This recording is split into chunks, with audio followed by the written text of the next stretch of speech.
Violetta Licari reporting for Under the Big Sky from Cherokee. Well, Violetta kind of took a hike, so now you got Miss Daisy. And Miss Daisy's here with a real character, and I mean that in a nice way. He's going to tell you a little bit about himself. He'll probably tell you a whole lot if I know him, and I do. So without further ado, let's introduce you to... Jacob Dreyer, but my name is D-Rock. Jacob Dreyer. Yes, indeed. That's my character name, darling. I told you he's a character, didn't I? Tell us about Jacob Dreyer. Well, just a little background on Jacob. As you can see, he's a black cowboy, but he's also a tough, rough bar bouncer in one of the saloons in Big Sky. And I found out recently he may be on the good side of the law working as a deputy as well. Adding a little mystery, are we there? Yes, indeed. Now, you know Miss Daisy knows everything that goes on in this town. I'm going to be getting to the bottom of that one for sure. Oh, yes, indeed. I hope to see you. Come on into one of the saloons I'll be working in, and I won't let you touch the shotgun, but you can definitely touch the Pearl Handle 45 hog legs. I'll have to let Virgil know about that one. I am. Now, what saloon would that be that I need to find myself in? I cannot give you there's 3 saloons in Big Sky. I know there's Tyler's Bar, and there's 2 other ones. I'm not exactly sure which one I'll be in, but I will be protecting the ladies. Ooh. You pay the ladies, or you got to deal with me. Ain't nothing free. I'm liking this. I mean, I'm not sure I knew what that mean, but I'm not going to ask either. You got to pay. Uh-oh, Virgil!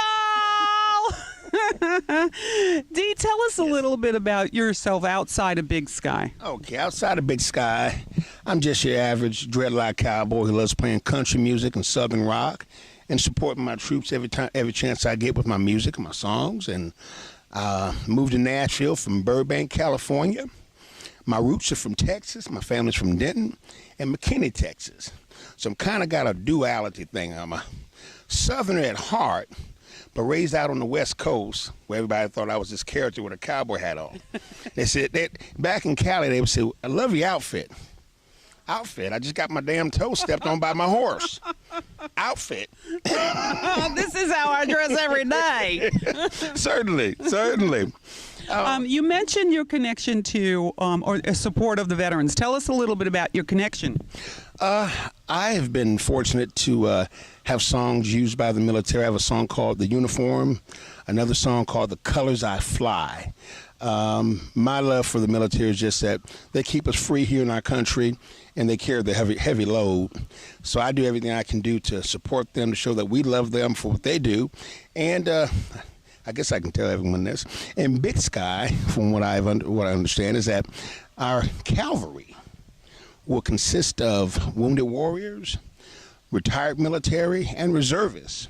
And that's huge. I don't think there's any show on TV that I've heard of or ever watched that has that type of a commitment to our troops. So that's a big deal, and I'm looking forward to shaking their hands. And you know what? That is a big deal, and we're very supportive of the military. And when we cast any military person, they have to be military, veteran, wounded warrior, so forth and so on, as Dee said. We're very mindful of that, and I thank you for mentioning that.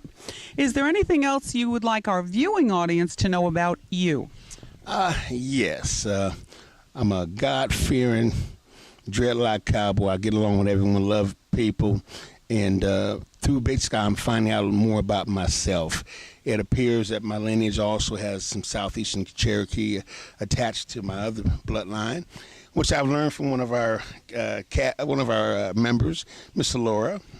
She was in my video Wild Mustang, which I'll be presenting to you very soon.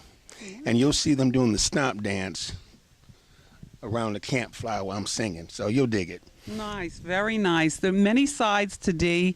You didn't talk very much about your music. Would you like to mention something? Yeah, let me get into that. Sorry, it's early in the morning, y'all. I also, besides doing D-Rock, I have my own music that I do under drockcountry.com. That's what I do. I'm also affiliated with a outlaw country band called the North American Misfits. And it looks like we're going to have a chance to play for a Big Sky event coming up very soon. And I look forward to singing and playing for you. And my friend Kenny Lone Eagle told me to make sure I put some in it. He calls me the James Brown of country. That's pretty awesome. Thank you so much for sharing about your life. And Lord have mercy, I'd love to buy you a drink when you come to Big Town. Virgil! Lord have mercy. I love you, D. Thank you, darling. Thank you for being here. Violetta on Licari, over and out for Under the Big Sky. Till next time, God bless. Violetta on Licari reporting for Under the Big Sky. I'm in Cherokee, North Carolina at the Village. Absolutely beautiful place. I'm interviewing cast members, and I'm waiting on a real special cast member to join me this morning. His name is Kenny Lone Eagle. And when you see him, you'll be pleasantly surprised. Well, here he is now. Look at this. This is Kenny Lone Eagle. He's looking absolutely stunning. We're going to talk with him this morning. He'll tell you a little bit about himself, his character in Big Sky, and his regalia, I hope you'll talk about. And I learn as we go. I know Kenny. I love Kenny. He's a great person, a great man. And you'll get to know him through this interview as well as when you tune in to Big Sky. So give us a good morning welcome to Kenny. Good morning, Kenny. Good morning. How you doing this morning? I'm absolutely wonderful. The sun is shining. My feet are on the floor. God has given me another day. Everything's good. That's right. I understand. I feel the same way. It's been a great time down here. I just been blessed to have so many friends from Big Sky, and I just can't get enough of this. I love it. Yeah, it's the truth. We all feel that way. Kenny, let's talk about your name. Your real name is? My real name is Kenny Lone Eagle. There's a lot that goes behind the name Lone Eagle. It was given to me in 1989 after my great uncle had passed on at a late age of 84 years old. His name was Chief Lone Eagle. He was a world heavyweight champion wrestler from 1948 to 52. And he was also on the Democratic Committee for President Eisenhower. He's personal friends with Eisenhower. Anyway, I was given a name in 1989. Little did I know, but they had already talked it over quite a bit before they had chose out of the boys in the family, and I was really surprised when I heard it, and I was actually overwhelmed. I didn't know, what am I supposed to do with this? But God has shown me the right way and what to do, and to be a representative for pretty much all nations, and just love all the nations and the brothers of the people and the women too, and I'm big on that. You know, I love all the Native Americans, and I do the best to be I guess be an ambassador. Wow, that's tremendous. That's a lot of responsibility that goes with a great honor. Right? And what does the Lord say? But to whom much is given, much is required. Exactly. And so Kenny takes this really seriously, as he should, and we would hope, but it's not a question. It's his heart. So Kenny, tell us now about your character in Big Sky. I'm Chief Cosme's his brother. And when he gets into problems where and life does dole this out to everybody, where he has problem figuring things out, he does come to me for counsel, and which will be easy for me. I've been counseling my brother all my life. And in real life too, a lot of folks look up to me and ask me for counsel, and you know, I don't know why, but I do that the best I can. Apparently they trust my word, and I do have a good word. But in the movie, I'm his advisor and his brother, and you know, like all Native Americans and like all people, I'll love my brother and I'll die for him, and I'll do whatever it takes to get whatever resolved, and he trusts me. That's tremendous. Again, a great responsibility as a brother and for your position in the family. That's just tremendous. Tell us, outside of Big Sky, I know that you have a lot of hobbies. Yes, Tell us a little bit about those hobbies. I'm extremely versatile. I'm an outdoorsman and I'm a nature lover. I do hunt and fish, but I do it traditional way, the Native American way, and live and respect our animals and don't abuse anything and don't abuse nature nor the animals, and use the animals for. As a matter of fact, this necklace I shot a wild boar in '89, and this is the teeth from it. But you know, I'm grateful for these things, but I also have a very complicated hobby. It's building giant scale remote control aircraft off of blueprints. Wow. When you say giant, we're not talking little models. What are we talking about here? My aircraft are, some of them have 12-foot wingspans, 4 engines hanging on them, bomb bay doors, military, and I buy the blueprints for them, and I build the entire aircraft and fly it. It's just amazing. Kenny has a workshop that's the size of a probably 3-car garage. It's huge, and he works on his hobbies there. And once they're built, I've seen them. I've been privileged too. Once they're built, Kenny, then what happens? Well, then I fly them and enjoy them, and I hang them up, and they're for I don't sell, and I don't boast on them. I just build them for my own enjoyment, because it's just a hobby makes a person tranquil. I don't care if you collect rocks or if you collect shells or if you collect stamps.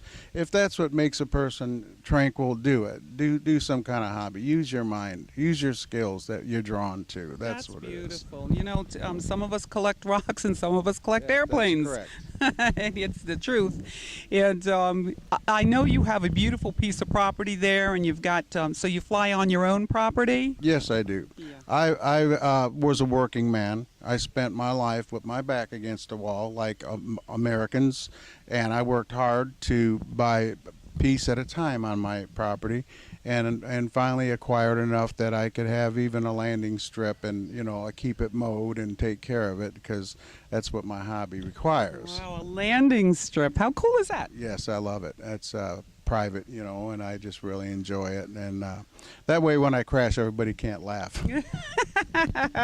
I love everything you're saying. Tell us, if you don't mind now, Kenny, tell us about your regalia. The regalia I'm wearing today is the actual war bonnet of J. Silverheels. It was handed down to our family on a trade with my pops, Chief White Eagle, who was in motion pictures for 50 years. With John Wayne and Bonanza. He appeared on Bonanza and was a regular on Virginia and so many different movies. Anyway, him and Jay Silverheels were friends, personal friends, kind of like we are at Big Sky, and got to know each other better and better. Well, Pops had a bow and some arrows from the Bighorn, Battle of Bighorn, and Jay wanted those so bad. And so they made a trade one day for Jay swapped his personal headdress for the bow and arrows. But Pop didn't give him all the arrows. I have one. I love it. He didn't give it, but Jay, there was a good trade, and the Indians like to trade and swap things, and if everybody's happy, it's a good thing to do. Trading's still popular with me today. That's wonderful. Now, can you tell us anything else about? Tell us what you're wearing. My clothing is made by my mother. She's in Ottawa. Bobby Bear is her name, and then last name was Heath. Show the camera. And the moccasins were made for Chief White Eagle, my pops, up in Canada on the Grand River Reservation, and these are Mohawk style. And then Mom made the vest. I made my my necklaces myself, and a J. Silverheels war bonnet today. But all the beadwork that I have and my other clothing was made by my mother. Wow, that's so special. I don't have any clothing, and I try to keep it this way, any commercial clothing if possible. Mm-hmm. So we're talking all authentic. Authentic. Mm-hmm. I love authenticity. You know, it's just me. That's what I like, and it's my choice. And if I'm able to stay with that, I want to stay with that. Because when people watch Big Sky, they love to see the Native Americans, the Indians, the old way, the war bonnets, and they like it just automatically attracts people. And I like looking at different people too with their regalia. Mm-hmm. And so I believe if I wear authenticity, clothes, then I'm setting an example, and the children can see what they look like. And even my knife, my mother, she beaded this for a Christmas present. My knife sheath. Can you can you get a shot of that? Okay, what does this beading represent? This is a Sioux design. This is the origin of life. This particular design. This is the origin of life. It's a Sioux design. As in today, you know, some people can get as authentic to their particular culture as they can, and that's highly appreciated. But a lot of Native Americans, I happen to like, maybe I like something from New York that they wear, and I may, you know, want to trade for that vest, or I may want to trade for something else, and so I may not have the exact Osage attire. I understand. And this is part of the stereotype that people don't understand about Native Americans. Those who want to follow their tradition is highly respected and honored, and I love it. But there's others that I like the Sioux design, and I like the moccasins from the Mohawk and the Cayuga, you know. But I also like that sash that came from another tribe, and so I may have these different things because I like the colors. Indians like colors. All right. And shiny things. Yes, bling. We're like a crow. If it's shiny, I'm going to pick it up. I love it. I love it. Yeah. Kenny, I want to say thank you for sharing with us. You're a wealth of information. I just love your regalia. I love you as a person, and I just can't wait till we get on the set and we have interaction there. It's just going to be fun. Yes. Thank you for taking the time for this interview, and we've had a great weekend, haven't we? We Here. have. It's been an honor. It's been. I watching these Cherokee down here and then doing their shows and stuff has just been a blessing. I just got the mood watching them. My spirit kind of rose, and you hear the music and stuff, and it moves something in you, and I felt alive. Yeah, thank you for saying that. Amen. I did too, and many of us did. I want to say thank you for tuning in to Under the Big Sky. My time here with Kenny Lone Eagle is just wonderful, and I know that you've learned a lot. I have. So I'm going to say goodbye for now. Until the next time, God bless.